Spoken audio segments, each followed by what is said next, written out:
Good morning, my fellow zombies. Emotionally screwed up and sleep deprived.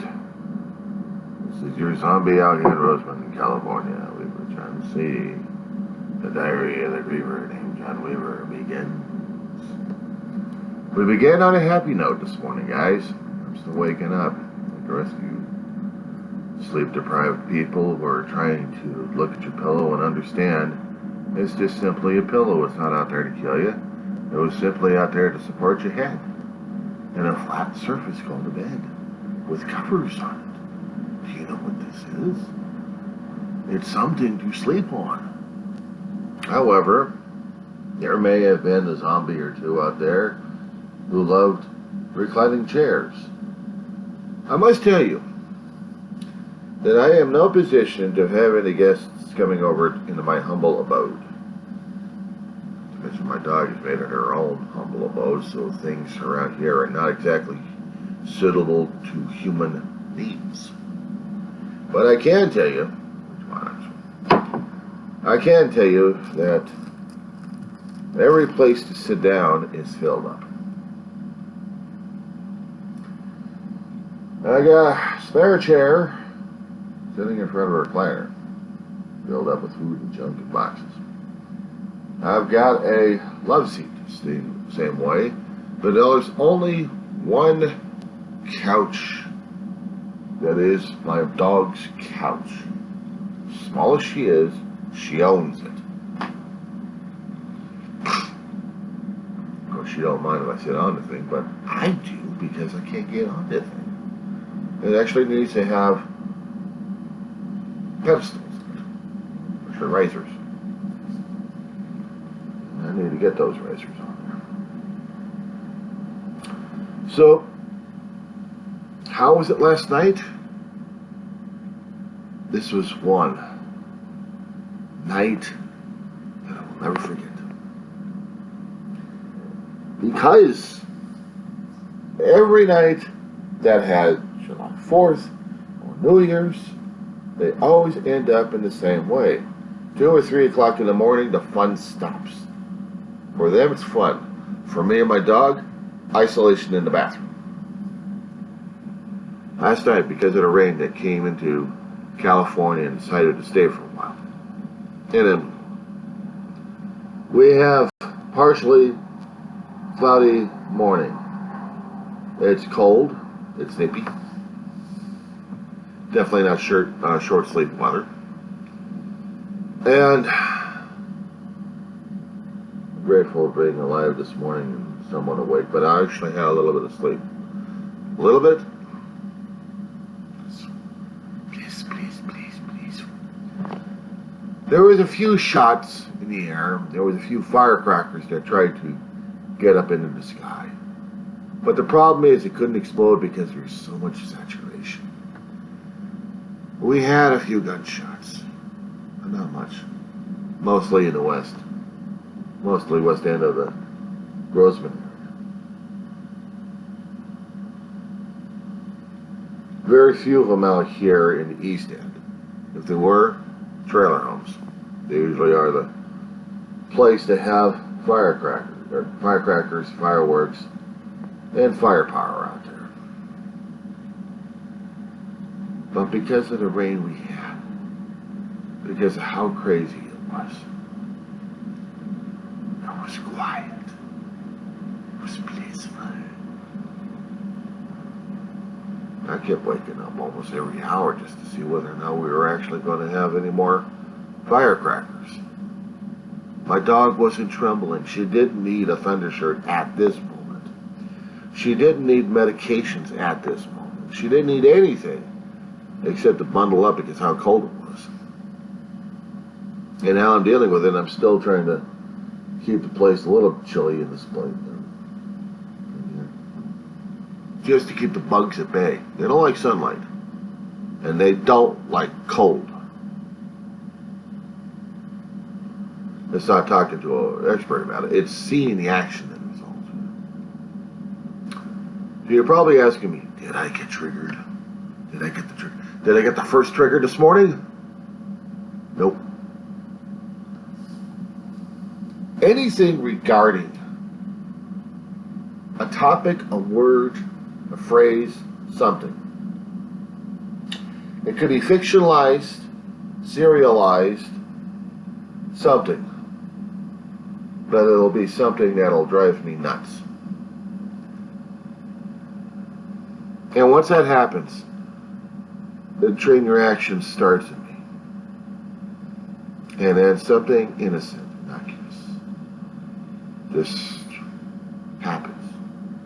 And then what do I end up doing? Going nuts. Crying my eyeballs out. The movie Top Gun. You know how those guys would show their appreciation for each other.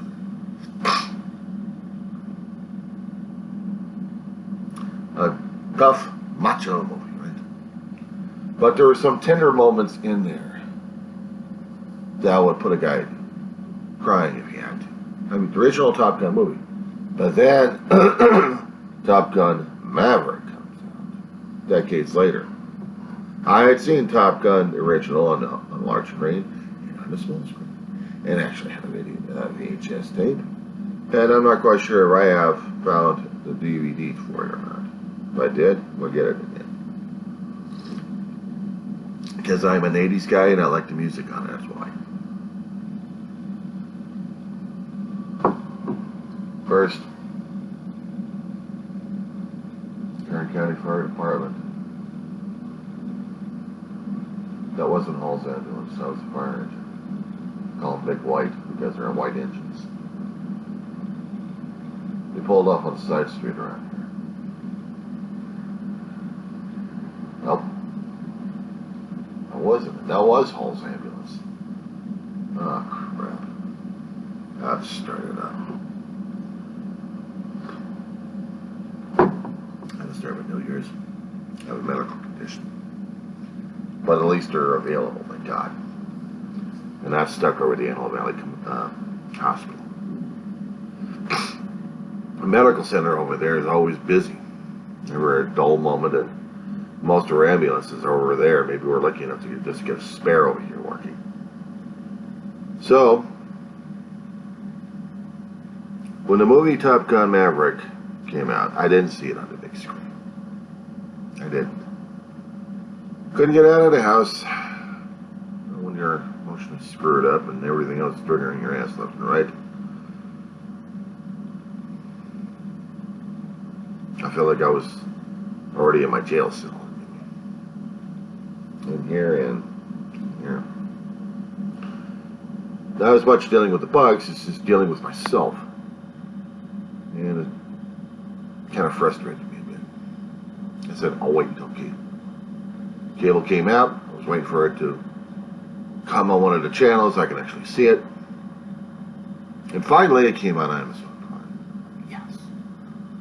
So, started watching it yesterday.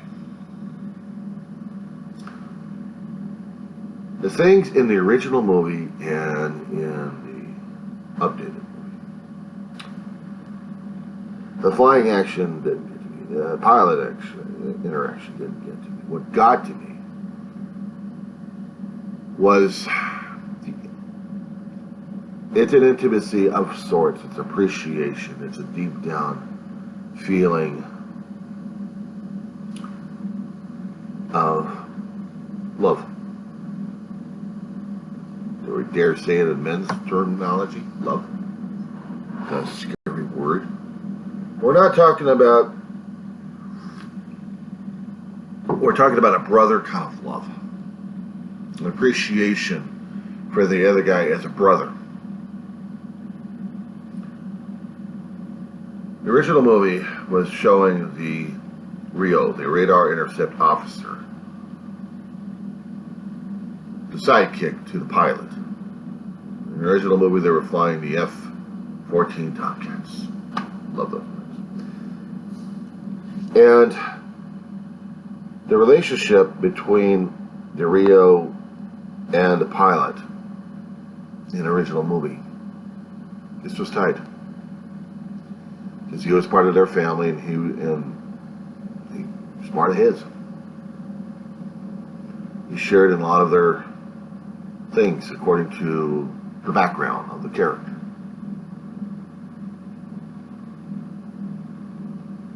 And in a training exercise where the pilot lost his reel, he shook him to the core down. It really did. It's like losing a brother. In fact, it was like a brother. Not friends, family, brother. Tight.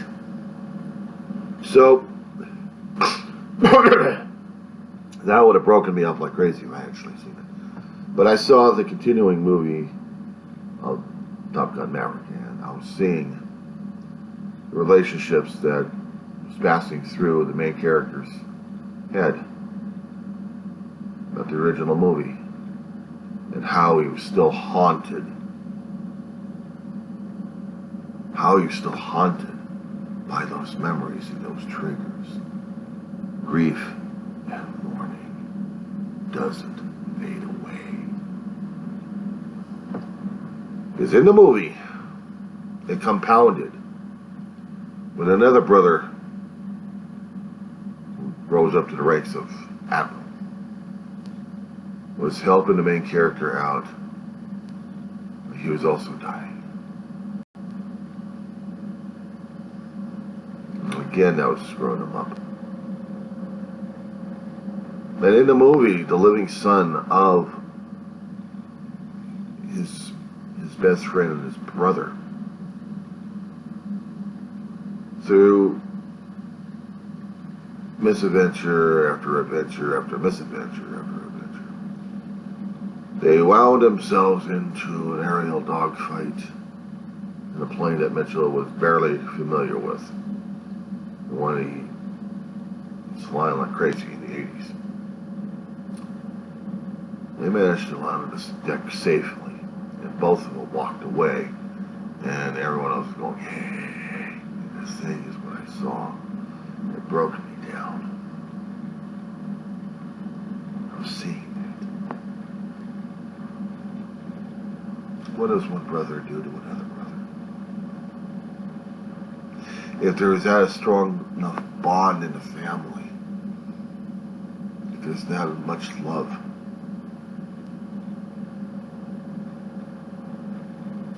they hug.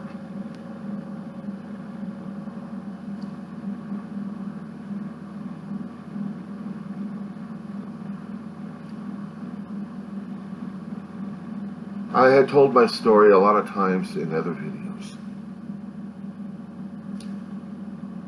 Losing my family, of how much they meant.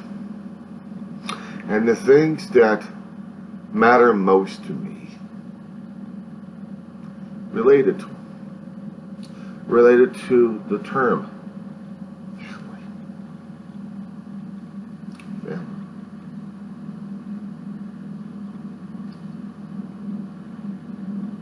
Anything that my brain will associate with, that my heart and soul will associate with,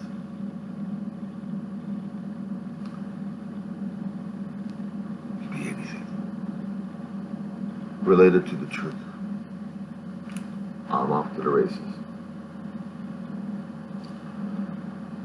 Betting on heartache.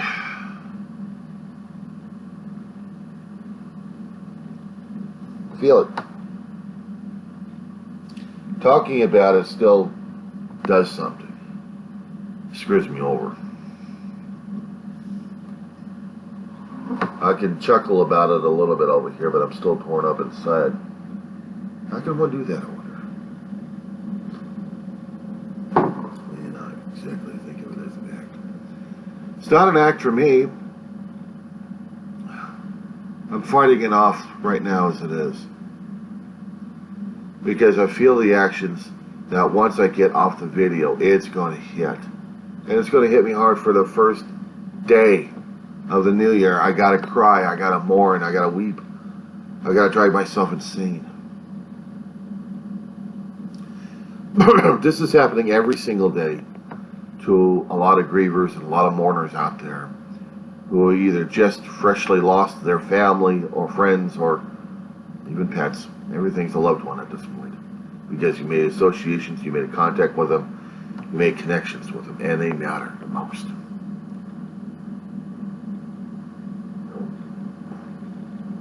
Up to the point where we experienced my ass. There are people who have gone through this so many damn times that we think, why are we going through this again? Is there no end? Coping mechanisms we have to develop our own selves, by our own selves. Sometimes we need therapy. Sometimes we need the help of therapists just to get through days. I didn't have that, so I kept trying to tell people on other recordings, right, let me get this damn thing off here. My habits are driving me crazy. These are good pair of glasses, by the way. The other ones I had sucked. No, that was not a dodge or a feint. That was just a little bit of an explanation of something. Old and new. Old where I can't deal with it anymore. And I had to switch to new. But even with the new, I still get the old patterns. The old patterns are still locked inside my genetics, inside my heart and soul, and apparently my subconscious. The things that we took for granted, the things that we matter the most in our lives, the things that we dealt with as normal. There's no definable description of what normal is anymore. What is normal? What is commonly accepted? Commonly accepted behavior that you just move on with. What is that anymore? Because for me as a griever, I never knew what the hell that was.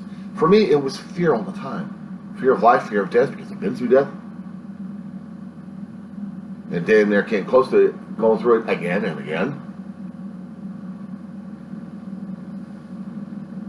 You go through death a few times on an operating table, and it just gives you a different perspective of what the hell life is supposed to be like. And I still didn't want it. I still wanted to be back in heaven, but God had other ones.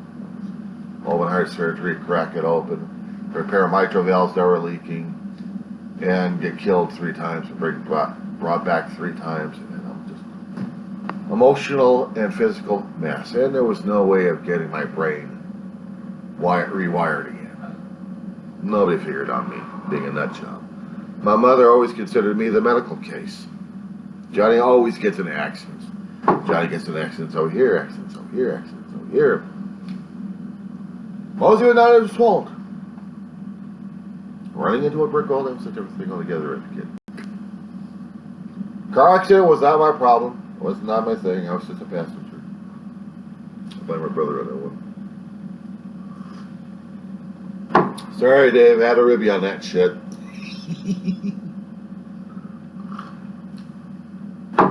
Gets his license a few weeks later. He ends up totaling the family's car. Go figure. Yeah, I haven't let him forget that one either. I love that one. I love that story. Blame my brother for that one. I know he doesn't like it. And yeah, I almost died in that car accident there too. A few years earlier, broke the elbow 3 places. I tried to help my brother out on a paper route. Bounced in a damn street a few times. He climbed into a high gravity shopping cart, rolls down the hill. My brother's telling me, get the hell out. Stay away from me, see? I don't listen. You kidding me? I'm a dumbass kid. Curbs this high. This is Woodman and Fulton back in the early 70s. I bounced on it 3 times. I'm in total pain. Bones going this way, and bones going this way. And I came, according to my brother, that close from eating rubber. If the car had stopped, I'm not here. I'm a ghost talking to you. It scared that living crap out of me. I didn't realize I was in so much damn pain. No, I did realize I was in so much pain. It just hurt me crazy. It just... No, sometimes some people will just scream and yell it out because they're that sensitive to me. I had to hold it in. I had to be a good boy. I had to be trained as a good boy in the doctor's office by anything giving me pain. I had to be a good boy about it. Drive me freaking nuts. So the things I had in my youth, it damn near killed me. I had to grow,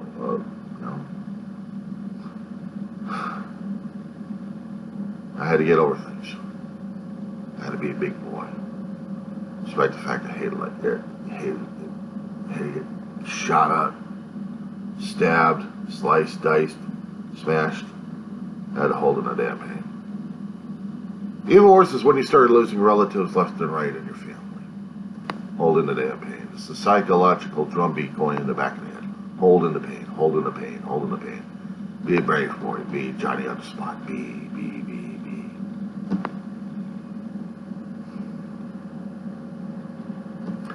I was getting all the damn traits for being a self-destructive, egotistical, narcissistic, sorry son of a sea dog.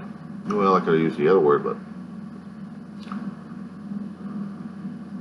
this wasn't easy for me, even talking about this and sometimes in the meeting halls, as an adult trying to go over to some of this stuff, because I still felt like I was never one of these guys. You're never an alcoholic in training. You're never an alcoholic in spirit. You're never an alcoholic, period. My brother was in training. My brother would fix drinks for my mother when she would come home as a kid.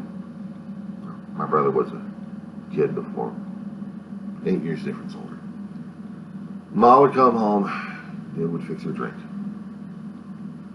He acquired the taste of the alcohol. Alcoholism,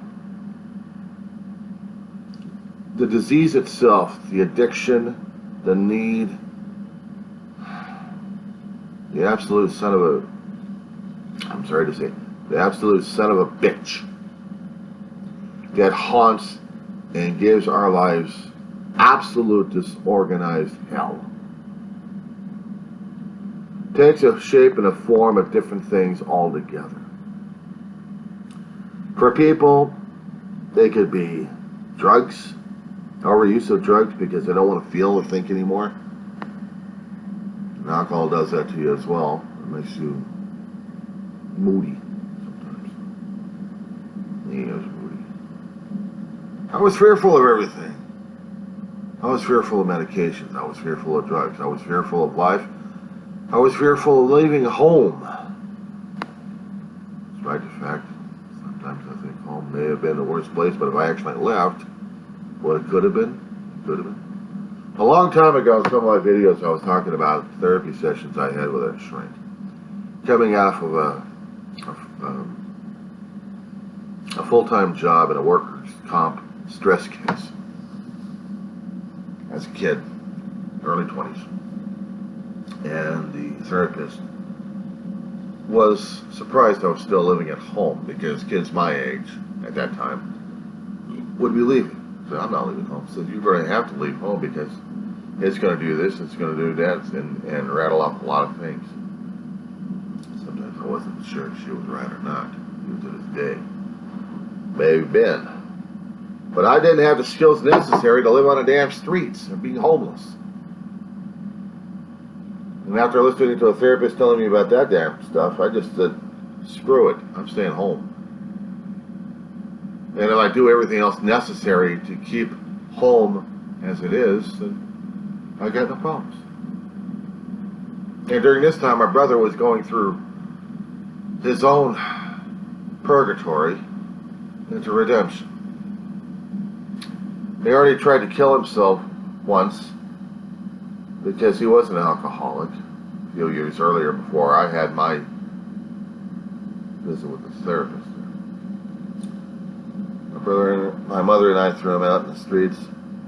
Came back 2 or 3 months later as a zombie. Literally, skin and bones, but living. And wanted to be back home, but he didn't want to go through this damn drugs and alcohol. So, I can honestly tell you that when he did pass away in 2018 of September, he was 32 years clean and sober. And if he had stayed alive without succumbing to a respiratory situation in the back of an ambulance, he would have had 33 years. He's coming up on his birth date in about a month. days. September 18th. September 18th, 1985 was his sprite date. I drank my brother's memory on that one. Mine was October 10th, 2005.